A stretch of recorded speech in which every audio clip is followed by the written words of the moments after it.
안녕하세요. 어, 오늘부터 2달 동안 그 노동법을 함께 공부할 제 이름은 권희창이라고 합니다.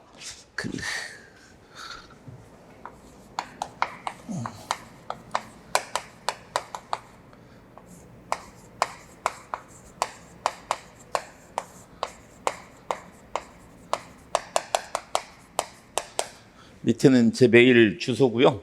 공부를 하시다가 뭐 궁금한 내용이 있으시면 뭐 쉬는 시간에 질문하셔도 되고요. 저 메일로 질문을 하셔도 됩니다. 뭐 노동법뿐만이 아니고 노무사 공부 방법론이나 뭐든지 그냥 그 궁금한 거 있으면 질문을 하시고요. 오늘은 지금 첫 시간이죠. 첫 시간이고 저희가 강의를 3시간, 한 회가 3시간인데 한 회당 한 2번, 또 많으면 3번 정도까지 뭐 쉴 수는 있고요. 뭐 중간 쉬는 시간에 뭐 궁금한 거 있으면 질문을 하셔도 됩니다. 그래서 오늘 우리 교재 강의를 들어가기 전에 오늘 나눠드린 자료 있죠? 거기 뭐 노동법 총론이라고 써 있는 거 있습니다. 거기 한번 볼게요. 일단 노동법 1차 시험 범위가 노원하고 노투로 구분이 되죠. 노원하고 노투로 구분이 되는데 노원은 시험 범위가 근로기준법하고 나머지 이제 우리가 이걸 잡법이라고도 하고 그냥 기타 법률이라고도 합니다. 그래서 근로기준법하고 기타 법률 10개 이게 노원 시험 범위입니다. 노원 시험 범위고요. 노투는 노동조합 및 노동관계조정법, 간단하게는 그냥 노조법이라고 하고요. 이 노조법하고 나머지 기타 법률 4개로 구성이 되어 있죠. 근데 이게 이제 시험 범위가 이렇게 정해진 게 지금 한 10여 년 됐어요. 2010년도부터 정해졌는데 그 작년까지는 이제 노원을 기준으로 해서 말씀을 드리면 근로기준법이 15문제, 나머지 10개 법률에서 1문제씩 그렇게 25문제가 출제가 됐죠. 그리고 노투는 노조법에서 21문제, 나머지 기타 법률 4개에서 1문제씩 4문제 해서 25문제가 출제가 됐습니다. 근데 내년부터 시험이 제도가 바뀌죠. 내년부터 시험 제도가 바뀌는데 그냥 1차 객관식이 과목별로 다 40문제로 바뀝니다. 그래서 구체적으로 어떤 법률에서 몇 문제가 나올지는 정확히 몰라요. 아직은 알 수가 없는데 올해는 이제 과도기라고 생각을 해서 아까 말씀드렸지만 노원에서는 작년까지 근로기준법 15문제, 나머지 기타 법률 10문제라고 말씀을 드렸죠. 근데 올해는 근로기준법에서 13문제, 나머지 기타 법률에서 기간제법하고 남녀고용평등법에서 2문제씩이 나왔어요. 그러니까 근로기준법 13문제, 나머지 기타 법률에서 12문제 이렇게 나온 거죠. 그리고 노투에서는 아까 기타 법률 4개에서 1문제씩 4문제가 나왔다고 말씀드렸죠. 근데 그중에서 근로자 참여 및 협력 증진에 관한 법률하고 노동위원회법에서 2문제씩이 나왔습니다. 그래서 총 6문제가 나온 거죠. 그러니까 노원은 근로기준법이 13문제, 나머지 기타 법률이 12문제 이렇게 나왔습니다. 근데 내년에 아마 40문제로 시험 범위가 바뀌면 50%까지는 아니겠지만 기타 법률이 최소한 40% 이상은 나올 거라고 생각을 합니다. 그러니까 그 기타 법률 10개에서 다 2문제씩 나오진 않을 거고요. 제 개인적인 생각으로는. 그중에서 중요한 법들이 있어요. 올해 2문제가 나온 기간제법, 남녀고용평등법, 그리고 뭐 파견 근로자 보호에 관한 법률, 뭐 최저임금법, 산업안전보건법 이런 법들은 최소한 2문제, 뭐 많이 나오면 3문제도 나올 수 있을 거라고 생각을 합니다. 그래서 기타 법률의 비중이 조금 증가를 할 거고요. 내년부터는 기타 법률의 비중이 조금 증가할 거고 그리고 나머지 근로기준법이나 노동조합법도 조금 많이 나오겠죠. 조금 많이 나온다는 얘기는 조금 세부적인 부분에서 나올 수 있다는 얘기예요. 그러니까 지금도 시행령이나 이런 것들에서는 시험 문제가 나오긴 나오는데 시행령이나 이런 것들이 이제 이전보다 조금 더 출제될 가능성이 높습니다. 그리고 올해는 아까 노트에 있는 뭐 근로자 참여 및 협력 증진에 관한 법률, 그리고 노동위원회법 이런 데서 지금까지 한 번도 나오지 않았던 시행령이 출제가 됐어요, 지문에. 그러니까 좀 어려워진다는 얘기죠. 그리고 벌써 올해 시험을 보셨는지 안 보셨는지 모르겠지만 작년보다는 올해 노동법이 훨씬 몇 문제가 어려웠죠. 최소한 세 문제나 네 문제 정도는 어려워졌다고 생각을 합니다. 노원이든 노투든.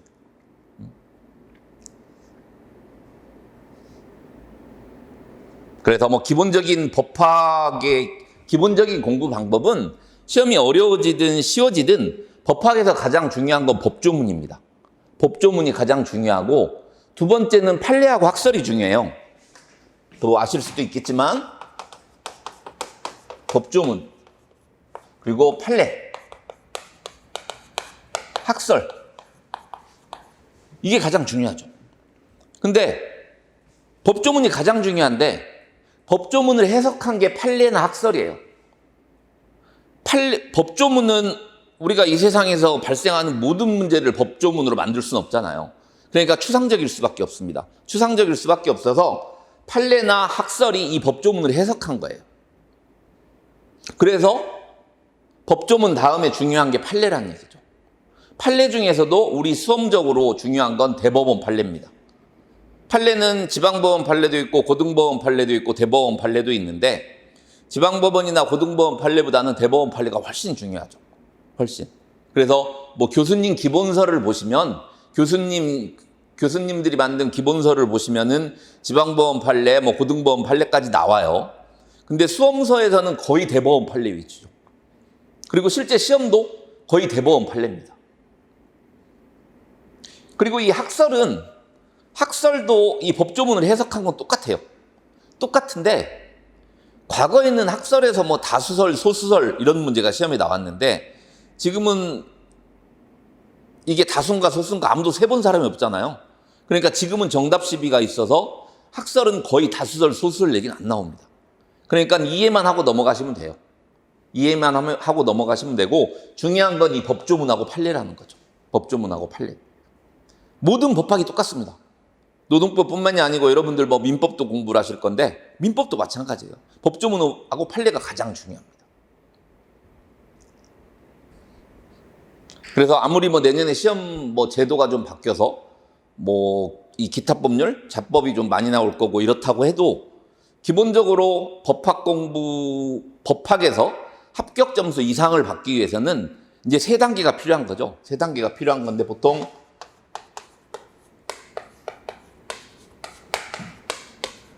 이 세 단계가 필요합니다. 이해, 정리, 암기. 이건 모든 수험에서 거의 공통적인 거예요. 그러니까 이 이해는 여러분들이 뭐 학원 강의를 들으시면서 이해를 하셔도 되고 혼자 공부하시면서 이해하셔도 되죠. 이런 이해 단계를 거치고 나서 두 번째로 정리를 하셔야 되는 거죠. 정리.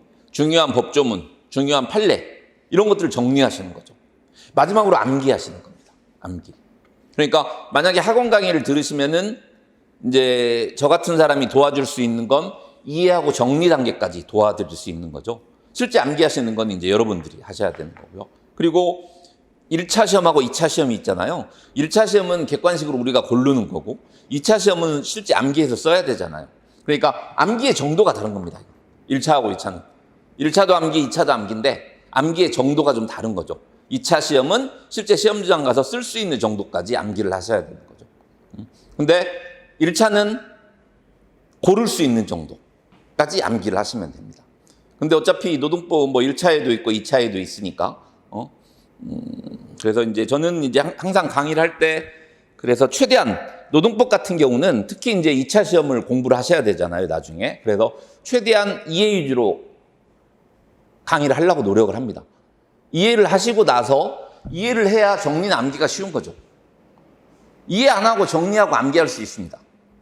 그러면 이제 5회독 이상, 뭐 7회독, 사람에 따라서 개인차가 있겠지만 이게 달라질 수가 있죠. 근데 이해를 하면 정리하고 암기가 훨씬 쉬워지는 거죠. 뭐 2회독, 3회독만 해도 얼마든지 정리, 암기가 가능합니다.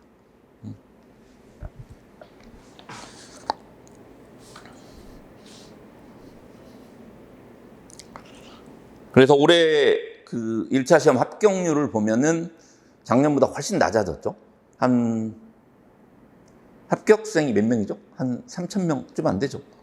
근데 최종적으로 시험을 본 인원이 한 8,000명 조금 넘는 걸로 알고 있습니다. 그 중에 한 30몇 프로가 합격을 했다고 그러더라고요. 그건 작년까지는 1차 합격률이 한 50% 가까이 됐었는데, 그래서, 아무튼 뭐, 노동법뿐만이 아니고, 뭐, 민법이나 사회보험법 이런 것도 다 어려워질 수가 있는데, 노동법은 아무튼 문제 수가 늘어나니까, 과거보다, 올해 이전보다는 조금 더 이제 세부적인 부분에서 출제될 가능성이 있다는 거죠. 아까 말씀드린 시행령. 뭐 지금까지도 시행령 문제 나옵니다.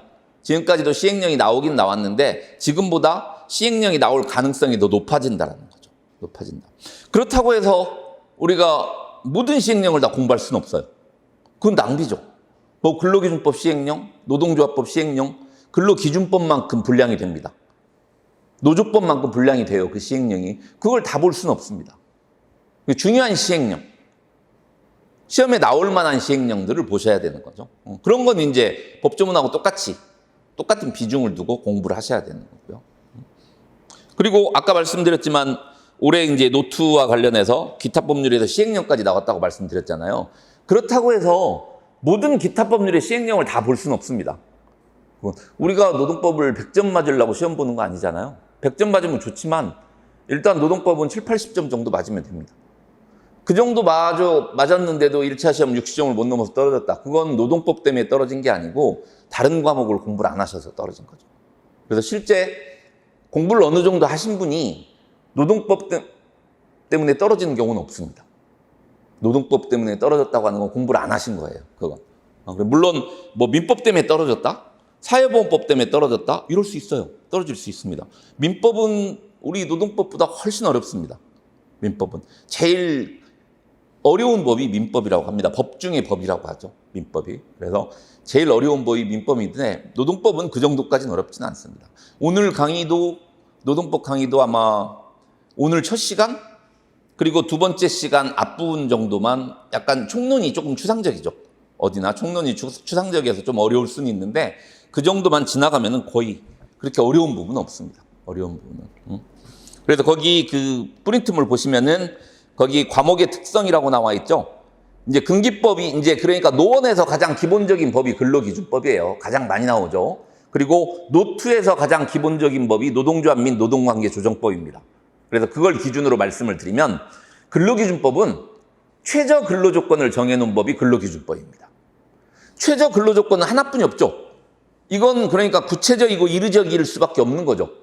그러니까 암기사항이 많아요. 근로기준법은 상대적으로. 근데 노동조합법의 명칭은 어떻게 되죠? 노동조합 및 노동관계 조정법이죠. 그러니까 이건 관계를 조정해 주는 법입니다. 관계를. 그러니까 노조법과 노동조합과 관련해서 이 관계인들이 근로자 있고 노조 있고 사용자도 있고 노조가 파업을 하면 일반인들까지 영향을 받을 수 있죠. 관계자가 굉장히 많은 거죠. 그러니까 이 노조법은 관계를 조정해 주는 법이기 때문에 이제 근로기준법 같이 구체적이고 이르적일 수가 없습니다. 그래서 이해해야 될 내용이 상대적으로 많아요. 근데 그건 2차 차원에서 문제고요. 1차 노동법 객관식 문제 차원에서는 뭐 근로기준법이나 노조법이나 크게 차이는 없습니다. 실제. 그래서 아까 말씀드린 거 이거 법조문하고 판례. 법조문하고 판례 위주로 여기에 이제 아까 말씀드린 시행령 같은 게 좀 포함이 되는 거죠. 시행령이 포함이 돼요. 그래서 법조문하고 판례 위주로 공부를 하시면 충분하다라고 생각을 합니다. 충분. 그리고 지금은 7, 8월이니까 내년 1차 시험까지 굉장히 시간이 많이 남았죠. 올해 5월에 봤나요? 1차 시험을? 5월에 봤으면 한 10개월 가까이 남았잖아요. 그래서 지금은 이제 방법론상으로 좀 말씀을 드리면 이제 2차 공부도 좀 병행해서 하시는 게 좋아요. 지금 1차 공부만 하기에는 이 10개월이 너무 길 수도 있습니다. 그래서 꾸준히 공부를 하시면은 이제 1차하고 2차를 병행하시다가 내년 이제 초 1월이나 2월, 빠르면 1월이나 2월, 늦으면 뭐 2, 3월 이때부터 1차만 집중적으로 하셔도 1차는 충분히 합격하실 수 있습니다. 충분히.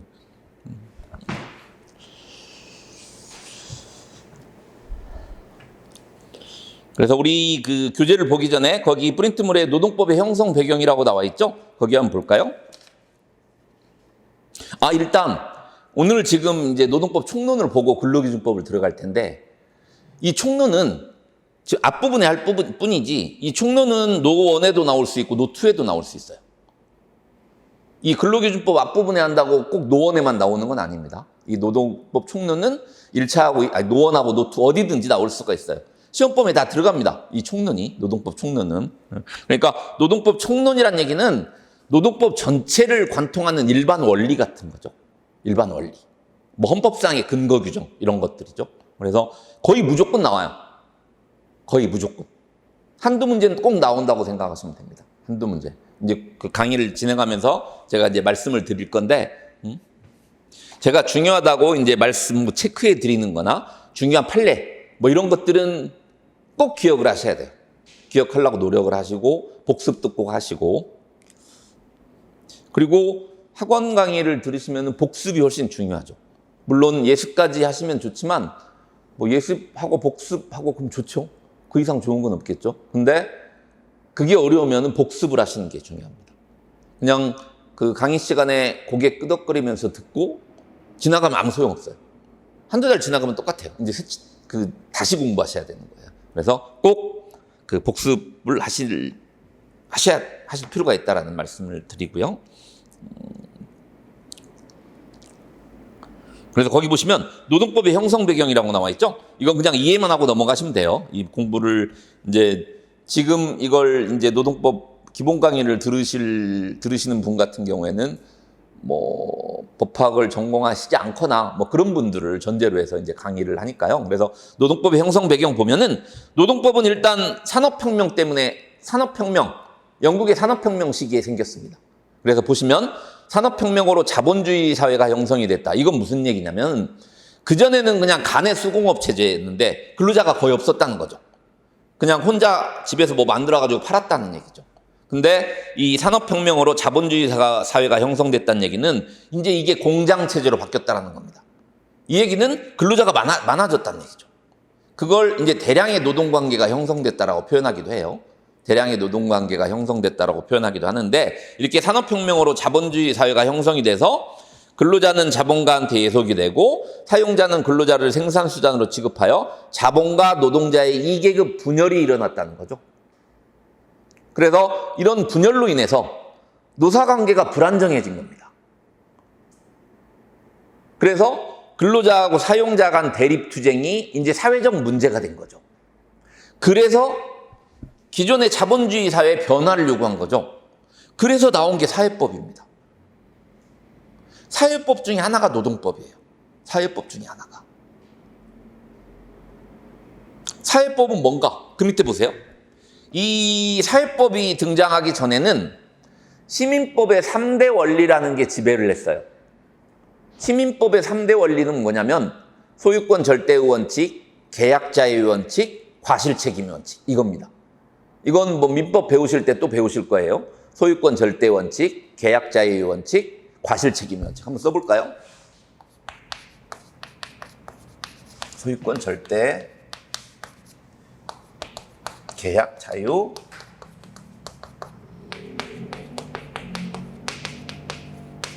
과실책임 원칙. 이게 시민법의 3대 원리입니다.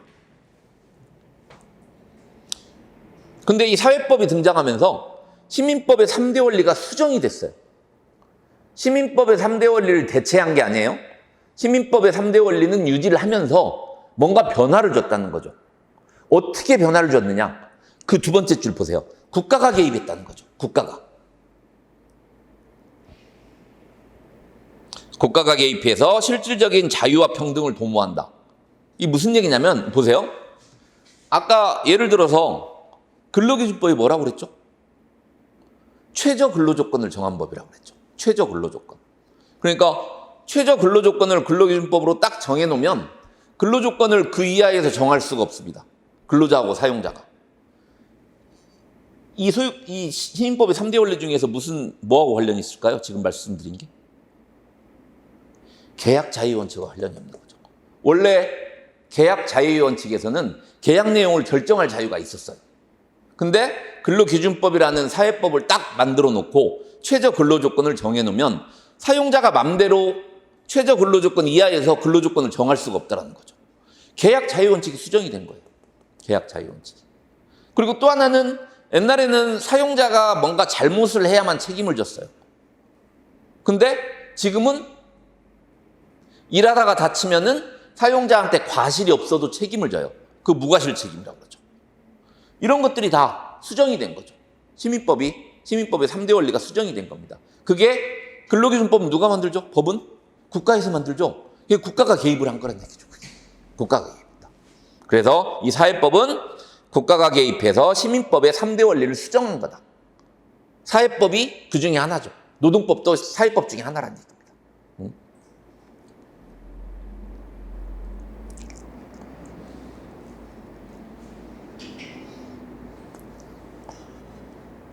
근데 이 시민법하고 사회법 비교 한번 보세요. 그냥 이해만 하고 넘어가시면 됩니다. 지금 말씀드리는 건. 시민법과 사회법이 있는데 일단 시민법은 추상적 인격체고 사회법은 구체적 인격체를 전제로 하고 있는데 이건 무슨 얘기냐면 시민법은 모든 사람이 경제적이고 합리적이라는 걸 전제로 합니다. 그래서 추상적 인격체라고 하는 거예요. 그래서 시민법은 추상적 인격체를 전제로 하기 때문에 연구 방법도 연역적 방법을 취합니다.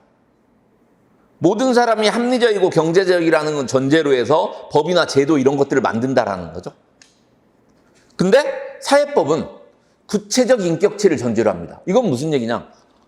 실제 사람들이 살아가는 걸 보니까 능력도 다르고 어떤 사람은 합리적인 사람도 있지만 어떤 사람은 비합리적인 사람도 있고 여러 가지 다르다라는 얘기입니다. 그래서 연구 방법도 연역적이 아니고 귀납적 방법이라는 거죠. 귀납적은 경험적 방법, 경험칙을 활용한다는 겁니다. 이런 차이가 있다는 거고요. 그래서 시민법은 개인 대 개인을 전제로 합니다. 국가가 개입을 안 하죠. 국가가 개입을 안 합니다. 근데 사회법은 아까 국가가 개입한다라고 그랬죠. 그래서 개인 대 국가라는 표현을 쓸 수가 있는 거죠. 근데 개인 대 국가라고 쓰여 있다고 해서 오해하시면 안 돼요. 여기도 개인 대 개인이 기본적으로 깔려 있는 거죠. 거기에 국가가 개입할 수 있다. 개입할 여지가 생겼다라는 거죠. 그래서 민법이나 상법 같은 건 이제 시민법이라고 볼 수가 있고요. 그리고 아까 말씀드린 대로 노동법이나 경제법, 사회보장법 이런 것들이 이제 사회법이라는 거죠. 사회법.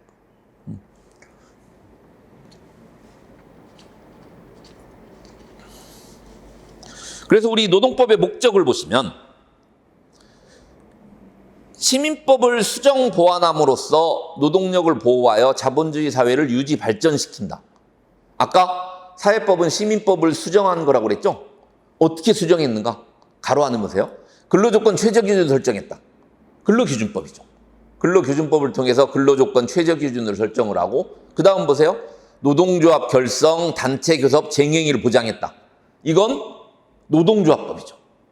근로기준법이나 노동조합법 같은 걸 만들어서 시민법을 수정 보완했다는 얘기죠. 그래서 이런 근로기준법이나 노동조합법을 통해서 노동력을 보호해서 자본주의 사회를 유지 발전시킨다는 거죠. 그러니까 노사 간의 실질적 대등성을 확보하겠다는 겁니다. 원래 근로자하고 사용자는 아무리 대등하다고 해도 사용자가 훨씬 우월하잖아요. 그러니까 이런 지나치게 우월한 사용자의 지위를 국가에서 개입을 해서 약간 동등한 위치를 만들려고 노력을 한 겁니다. 그게 이제 노동법의 목적이 되는 겁니다. 목적.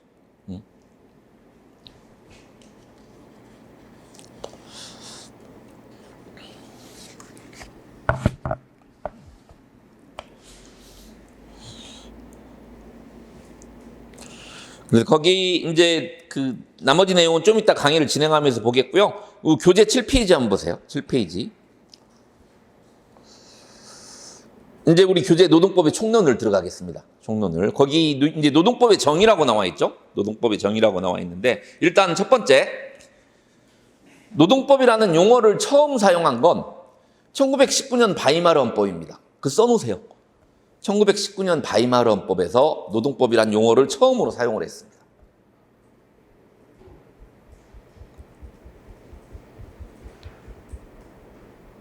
그러니까 우리 아직 이해가 안 되실지 모르겠는데 우리 헌법상의 기본권은 자유권적 기본권이 있고 사회적 기본권이 있어요.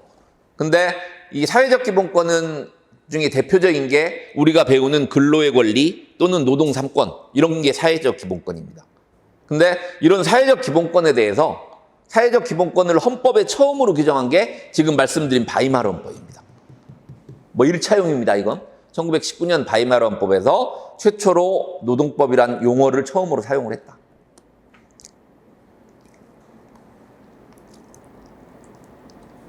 거기 노동법의 정의 보세요. 노동법의 정의는 뭐 어떻게 보느냐에 따라서 다양하게 정의할 수가 있습니다. 먼저 첫 번째 규율 대상에 따른 학설 보세요. 뭐 근로계약 관계와 노사관계를 규율하는 법의 총체 이렇게 정의할 수 있겠죠. 규율 대상에 따라서 정의를 하자면. 그리고 또 근로자와 사용자의 근로관계, 노동조합과 사용자와의 관계 및 노동조합의 조직을 규율하는 법이라고 정의할 수도 있고요. 2번 보시면 노동법의 이념을 중요시하는 학설. 근로자가 그 노동에 의해서 생존권을 확보할 수 있도록 하는 것을 목적으로 하는 법이다. 근데 뭐 1번 규율 대상에 따른 학설이나 노동법 이념을 중요시하는 학설 이런 걸 다 합한 게 노동법의 개념이겠죠. 그래서 그냥 근로자의 생존권 확보를 위해서 노동관계를 규율하는 법 규범의 총체 이렇게 정의하기도 합니다. 다 합해서. 첫 번째 견해하고 두 번째 견해를 합해서 근로자의 생존권 확보를 위해서 노동관계를 규율하는 법 규범의 총체 이게 노동법이라고 정의하기도 합니다. 그렇게.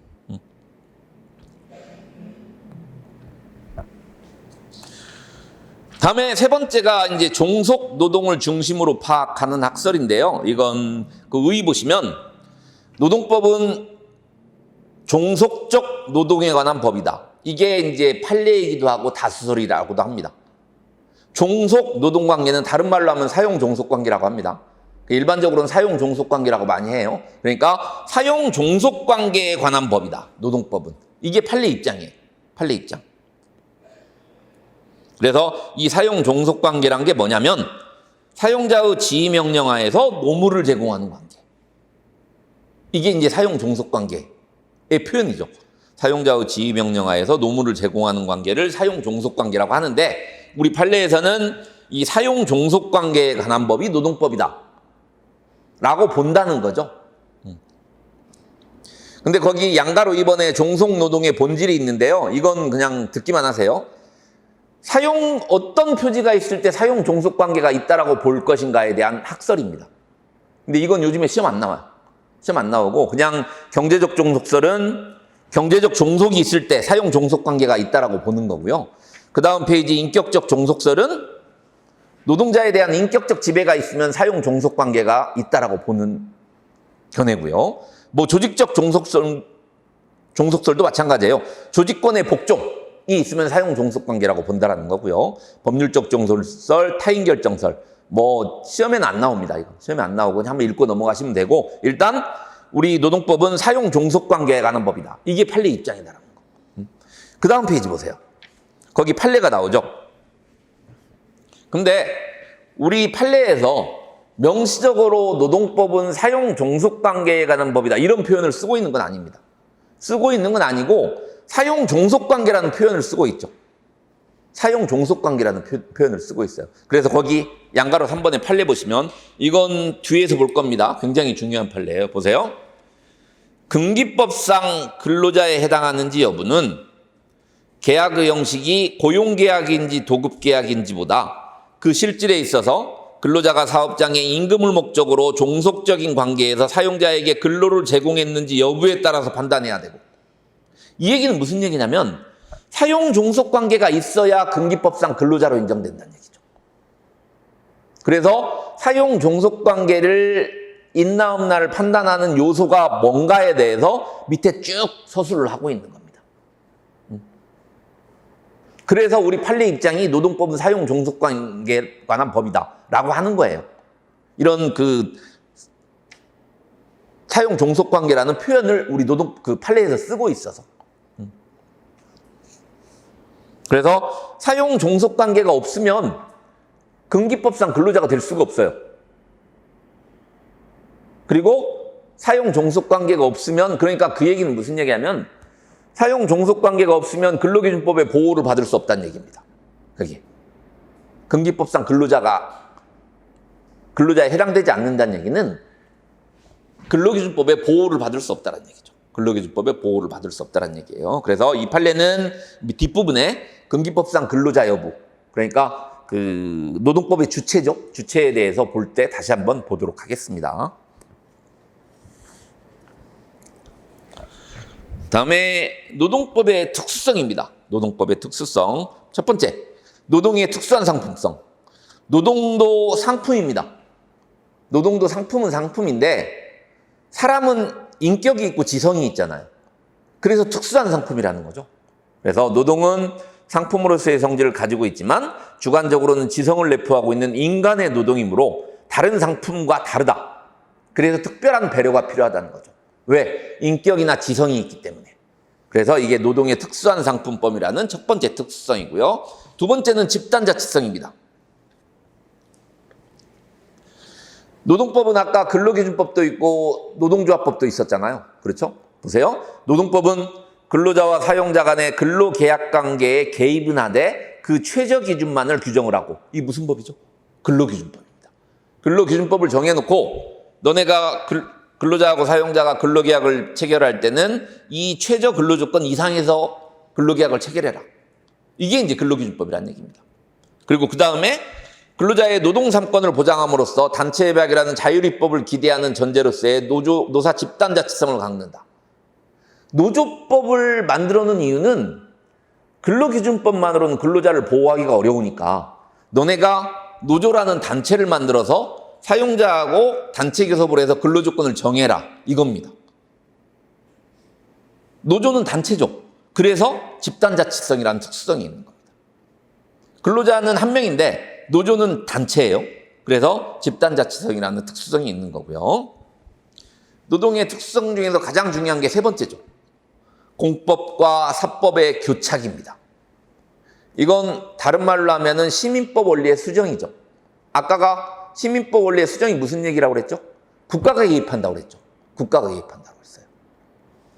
그래서 그 첫 번째 줄 보시면 노동이라는 상품의 특수성으로 인해서 소유권 절대의 원칙과 계약자의 원칙을 중심으로 하는 종래 시민법 원리가 수정이 돼서 국가에 의한 후견적 배려가 요청되기 때문에 공사법이 교착하게 되는 중간법적인 영역이다. 사회법을 공법적인 성격도 있고 사법적인 성격도 있다라고 해서 중간법적인 성격을 가지고 있다라고 얘기합니다. 사법적인 성격은 뭘까요? 이건 그냥 민법이 적용되는 거예요. 민법. 사법적인 성격은 그냥 민법이 적용되는 거예요. 민법. 근데 공법적인 성격은 뭐죠? 아까 사회법은 시민법 원리 수정이 다른 말로 하면 사회법인데 이건 국가가 개입하는 거라고 그랬죠? 국가가 개입하는 게 공법적 성격이죠. 그래서 이 공법적 성격은 노사관계에 국가가 개입을 하는 겁니다. 그래서 예를 들면 국가에서 근로기준법을 제정을 해서 최저 근로조건을 정해놨죠. 근데 최저 근로조건을 위반을 했어요. 그러면 국가에서 처벌을 하죠. 이게 공법적 성격입니다. 공법적 성격. 국가에서 뭔가 기준을 제시하고 위반을 할 때 벌칙을 부과하는 거. 이게 공법적 성격이에요. 근데 근로계약도 계약은 계약이죠. 그러니까 기본적으로 사법적 성격을 가지고 있는 거죠. 사법적이란 얘기는 이거예요. 한자로는 이거예요. 사법. 사적이라는 의미죠. 그래서 이 사법적 성격이라는 얘기는 그냥 민법이 적용되는 거라고 생각하시면 되는데 공법적 성격은 국가에서 뭔가 기준을 제시하고 위반할 때 처벌을 한다. 이게 공법적 성격이에요. 그래서 근로기준법은 다 처벌 규정이 있어요. 이따 배우시겠지만 위반했을 때 다 처벌 규정이 있습니다. 없는 규정도 있죠. 뭐 그런 건 훈시적 규정, 뭐 선언적 규정이라고 하는데 없는 규정도 있지만 기본적으로는 처벌 규정이 대부분이 있습니다. 왜? 공법적 성격을 가지고 있기 때문에 그렇습니다.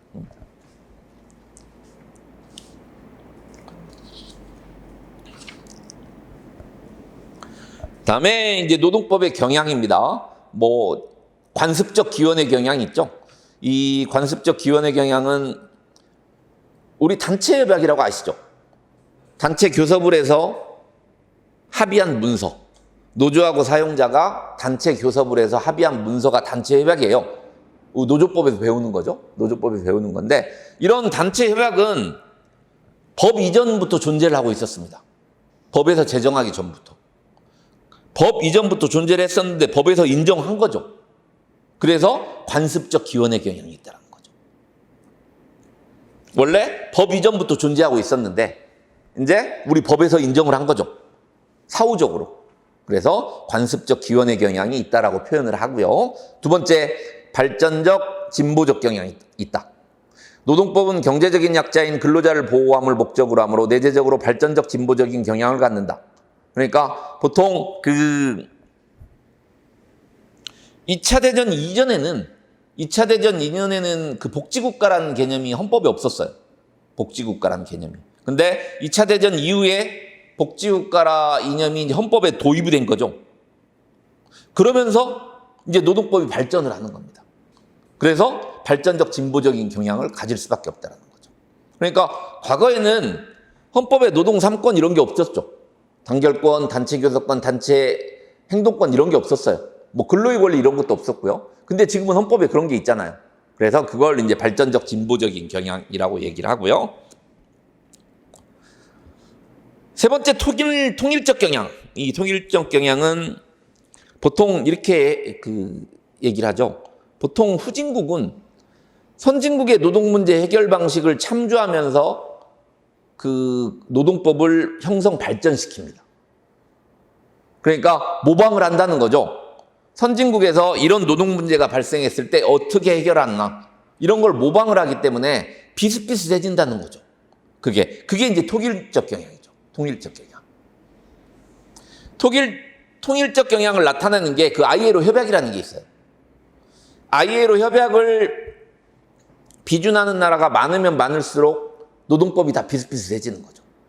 ILO 협약이 비준하는 나라가 많으면 많을수록. 그래서 이런 노동법의 경향에 대해서 봤고요.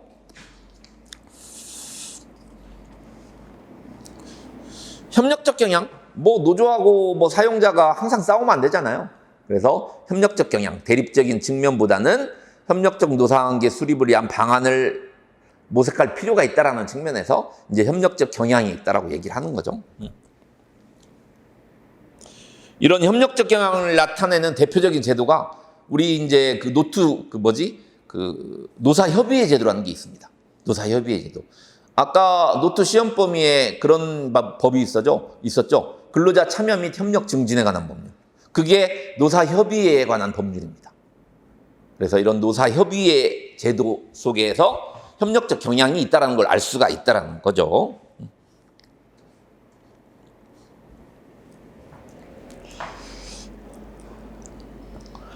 노동법의 체계는 아까 말씀드린 시민법하고 사회법인데, 아까 사회법 내에 우리가 배우는 이제 노동법이나 경제법 이런 것들이 포함이 되는 거죠. 사회보장법도 마찬가지고요. 한번 읽어보시면 되고요. 시험하고 별 관계 없습니다. 다음에 이제 11페이지 보시면 노동법의 구분이 있죠. 여기서부터는 좀 공부를 하셔야 돼요. 이해를 하셔야 됩니다. 기억을 하셔야 되고. 그리고 거기 노동법의 구분을 보시면 개별적 근로관계법이 있고 집단적 노사관계법이 있어요. 이 개별적 근로관계법은 뭐냐면 그냥 근로기준법이라고 생각하시면 됩니다. 근로자하고 사용자 사이의 관계죠. 개별적 근로관계법이라는 거. 그리고 집단적 노사관계법은 노조하고 사용자 사이의 관계입니다. 그러니까 우리 시험범위 노투와 관련된 게 집단적 노사관계법이고요. 노원과 관련된 시험범위가 거기 나와 있는 개별적 근로관계법이죠. 그래서 이 개별적 근로관계법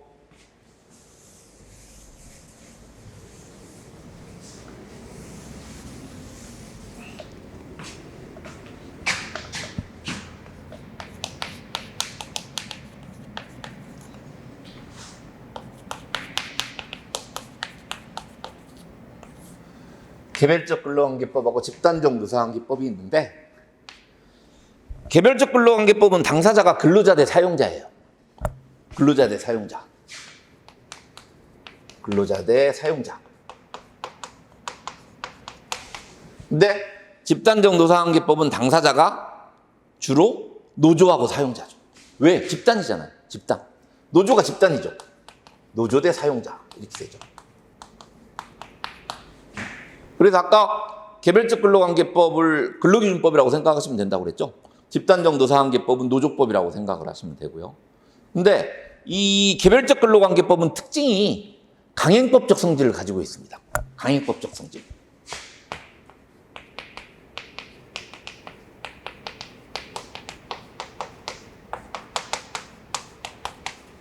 강행법적 성질은 뭐냐면 국가에서 행정적 감독을 합니다. 그리고 위반을 하면 벌칙을 부과하는 거죠. 국가에서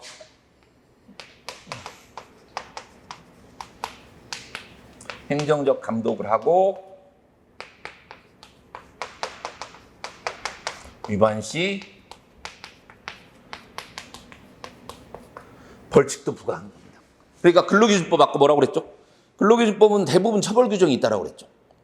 그래서 최저 근로조건을 정한 법이 근로기준법이라고 그랬어요. 그래서 만약에 그걸 위반을 하면은 국가에서 위반하지 말라고 행정적으로 지도 감독을 해요. 그럼에도 불구하고 계속 위반을 하면 국가에서 이제 처벌을 하는 거죠. 이게 강행법적 성질이죠. 이게 강행법적 성질입니다.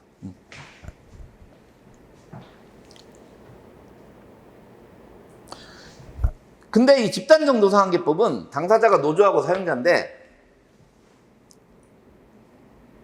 이 개별적 근로관계법에 비해서 강행법적 성질이 약합니다. 그래서 여기는 주로 의무 규정이 많아요. 의무 규정. 의무 규정이 많다라는 건 노사 자치가 기본이라는 거예요. 국가에서 최대한 개입을 안 하고 노사 자치를 추구한다는 거죠. 노사 자치. 노사 자치를 추구한다는 겁니다. 그러니까 국가에서는 간접적으로 개입을 합니다. 근로기준법을 위반했을 때는 위반하지 말라고 하고 계속 위반하면 처벌을 하는데 노조법에서는 노사 자치를 일단 기본적으로 우선시하고 최대한 노사 자치로 해결하도록 이제 행정지도 같은 걸 하는 거죠. 국가에서 지도를 하는 거고 그래서 간접적으로 개입을 하는 거죠. 간접적으로. 이건 직접적 개입이잖아요. 그렇죠? 직접 개입을 하는 거죠. 여기는 간접적으로 주로 개입을 합니다.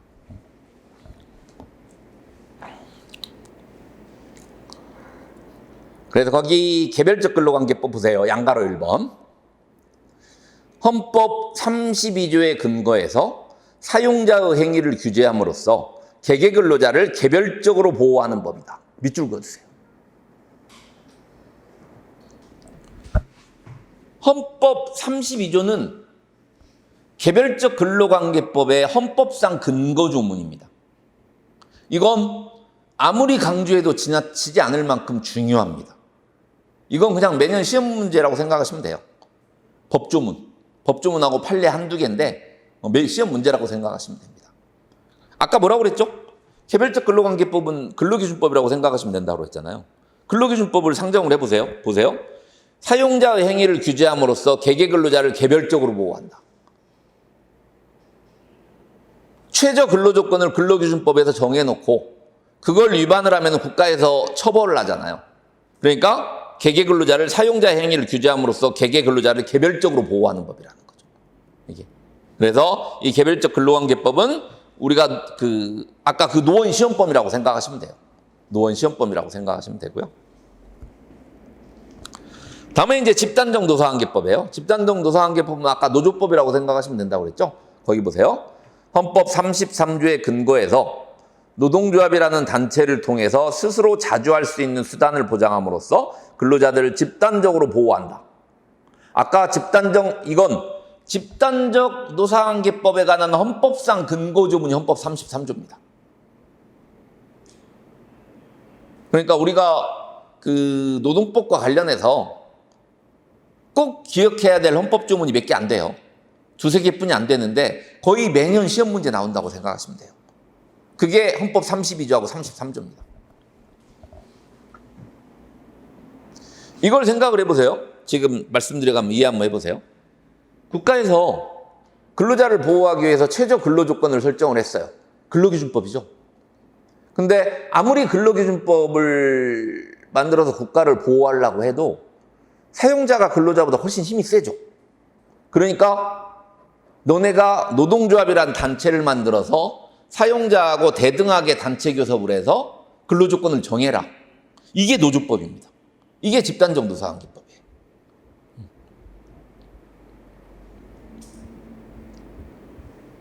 그러니까 발전 순서로 보면 근로기준법이 나오고 근로기준법으로 제대로 근로자들을 보호하기 어려우니까 노조법이 나온 거죠. 거기서 그렇게 표현이 돼 있죠. 두 번째 줄 끝에 현대 노동법의 특수성과 독자성을 잘 드러내는 영역은 집단적 노사관계법이고 이 집단적 노사관계법은 다른 말로 그냥 노조법이라고 바꿔서 이해를 하셔도 돼요. 그리고 이 노조법은 집단적 노사관계법은 개별적 근로관계법을 보강하는 역할을 한다. 아까 근로기준법으로 제대로 보호하기 어렵다고 그랬죠? 그래서 노조법을 만들었다고 그랬죠? 그래서 노조법은 근로기준법을 보강하는 역할을 한다. 이렇게 바꿔서 이해하셔도 됩니다. 바꿔서.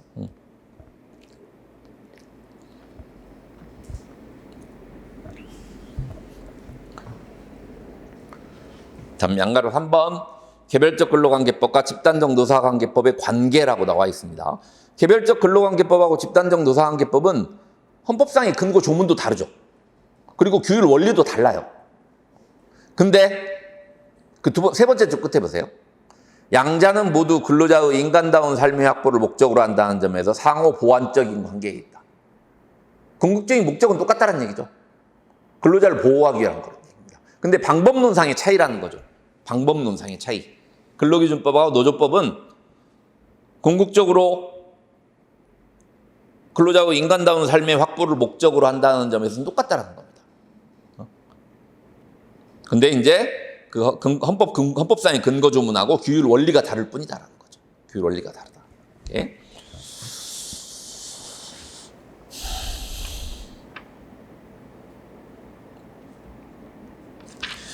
다음에 이제 노동법의 법원인데요. 법원. 우리 노동법 총론에서 가장 중요하죠. 여기가. 노동법 총론에서 가장 중요한 부분이 이 노동법의 법원입니다. 이 법원은 법의 존재 형식이라고 생각하시면 돼요. 법의 존재 형식. 그러니까 노동분쟁이 생겼을 때 여러 규범을 거기에 적용을 해서 해결을 하잖아요. 어떤 규범까지 노동문제를 해결하기 위해서 적용할 것인가? 이 문제입니다. 그래서 이걸 법의 존재 형식이라고 합니다. 근데 여기서 말하는 법원은 이게 뭐 지방법원, 고등법원, 대법원 할 때 그 법원 아닙니다. 그렇죠? 이건 한자는 중요한 건 아닌데 이거죠. 법원. 뭐 법의 연원 이런 표현이죠. 법의 연원 이런 얘기입니다. 그래서 거기 법원의 의의 보세요. 노동법의 법원이란 노동관계상의 법적 분쟁에서 법 해석과 적용의 기준이 되는 규범의 존재 형식을 말한다. 노동관계상의 법적 분쟁이 생겼을 때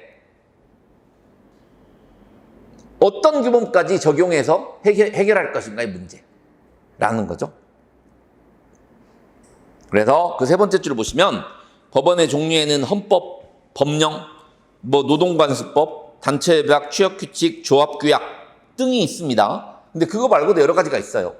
그래서 이 법원의 종류를 한번 볼게요. 그 다음 페이지 한번 보세요. 성문법, 당연히 우리 노동법의 법원이죠. 헌법, 32조, 아까 33조, 우리 개별적 근로관계법, 집단적 노사관계법의 헌법상 근거조문이라고 그랬죠. 기타 노동관계 법령, 근로기준법, 노동법, 근로기준법 시행령, 이런 것들이 다 들어가는 거죠, 여기에. 당연히 노동법의 법원입니다, 당연히. 다음에 양가로 이번에 ILO 협약입니다. ILO가 뭐죠? 국제노동기구입니다. 국제노동기구. 근데 ILO 협약에는 수백 가지가 있어요. 근데 모든 ILO 협약이 우리나라 노동법에 되는 건 아니고요. 거기 보시면 비준협약의 경우 법원이 된다. 밑줄 그어주세요. 비준협약. ILO 협약은 우리 노동법의 법원이다. 틀린 지문입니다. 비준은 그냥 국회 동의 같은 걸로 생각하시면 돼요. 국회 동의. 그래서 ILO 협약은 우리 노동법의 법원이다. 그럼 틀린 지문. ILO 비준협약은 우리 노동법의 법원이다. 이건 맞는 지문이죠. 이건. 비준자가 들어가느냐, 들어가지 않느냐에 대해서 이게 틀린 지문, 맞는 지문이 될 수가 있습니다. 다음에 양가로 3번에 노동자치법이라고 있습니다. 단체협약, 취업규칙, 노동조합, 규약. 이 셋 다 노동법의 법원입니다. 단체협약은 노조하고 사용자 사이에 체결한 협정 같은 거죠. 협정 같은 겁니다. 취업규칙은 노동조합과 관계없이 근로자의 복무 규율에 대해서 사용자가 정한 규칙 같은 겁니다. 취업규칙은. 나중에 배웁니다. 다. 우리 근로기준법 쪽에서. 조합 규약은 노동조합 내부 통제 규범입니다. 노조에서 정하는 게 조합 규약이에요. 그런데 단체협약이나 취업규칙, 조합 규약 전부 다 노동법의 법원으로 인정이 됩니다. 노동법의 법원으로 인정이 된다는 거.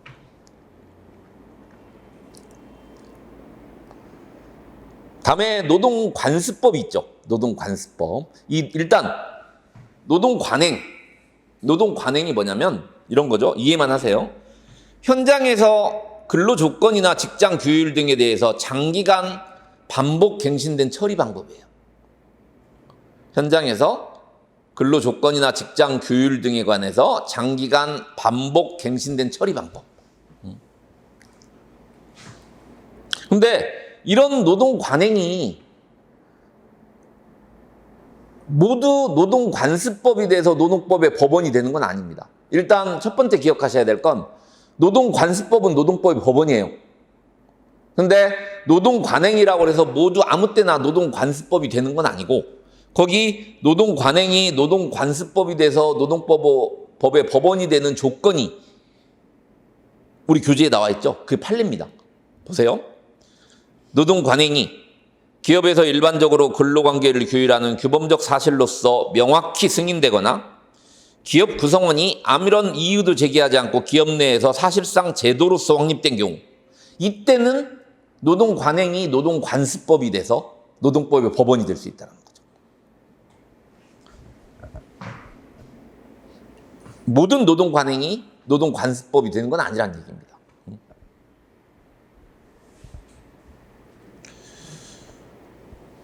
다음에 판례입니다. 판례. 일단 판례는 법원이 아닙니다. 무조건. 근데 대법원 판례 같은 건 아까 중요하다고 말씀을 드렸잖아요. 사실상 구속력은 있는데 법원은 아니에요. 그냥 객관식에서 판례는 무조건 노동법의 법원이 아니라고 생각하시면 됩니다.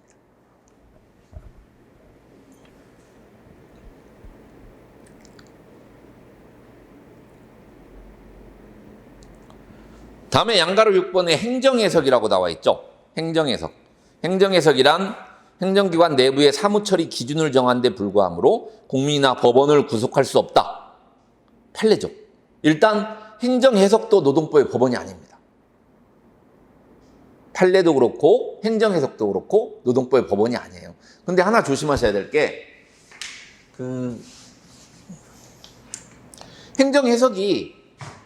행정해석이라고 나올 수도 있는데 시험에 행정해석이라고 나오질 않고 지리회신이라고 나올 수도 있어요. 지리회신.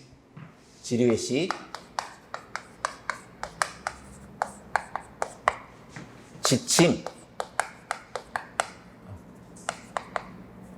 예규 다 행정해석의 다른 표현입니다. 다 옆에 써놓으세요. 지르회시, 지침, 예규 다 그러니까 노동법의 법원이 아닌 거죠. 셋 다.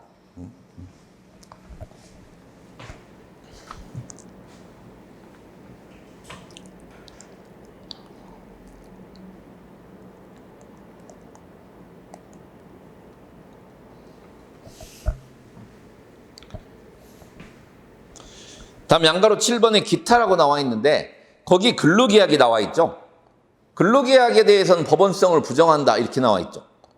근데 이건 굉장히 조심하셔야 돼요.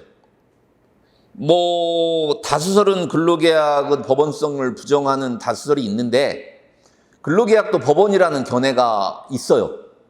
그래서 근로계약이 법원이라고 보시는 분이 시험 출제위원으로 들어가면 근로계약도 법원이라고 봅니다. 이게.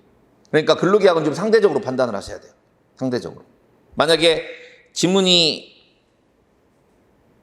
옳지 않은 것은 이런 문제가 나왔는데 나머지 4개는 다 맞아요. 무조건 100% 맞는 지문이에요. 근데 한 지문이 근로계약에 대해서는 법원성이 인정되지 않는다. 이런 지문이 나왔어요. 그럼 이건 근로계약을 법원으로 보는 분이 출제를 한 겁니다. 틀린 지문으로. 그러니까 이건 상대적으로 판단하셔야 돼요. 근로계약은 법원으로 인정이 될 수도 있고 인정되지 않을 수도 있다. 라고 나중에 뭐 기출문제 푸시면 다 이해가 되실 거예요. 근데 이건 일단은 그렇게 정리를 하고 넘어가시기 바랍니다. 아무튼 여기서 법원의 유형에서 중요한 건 ILO 비준협약이 법원이 된다라는 거. 그리고 판례하고 행정해석은 노동법의 법원이 아니라는 거. 그리고 행정해석은 이렇게 표현할 수 있다라는 거. 그리고 근로계약은 법원이라고 볼 수도 있고 보지 않을 수도 있다. 여기까지 해서 법원의 유형까지 봤고요. 잠깐 쉬었다가 법원 간 충돌 시 효력관계부터 보도록 하겠습니다.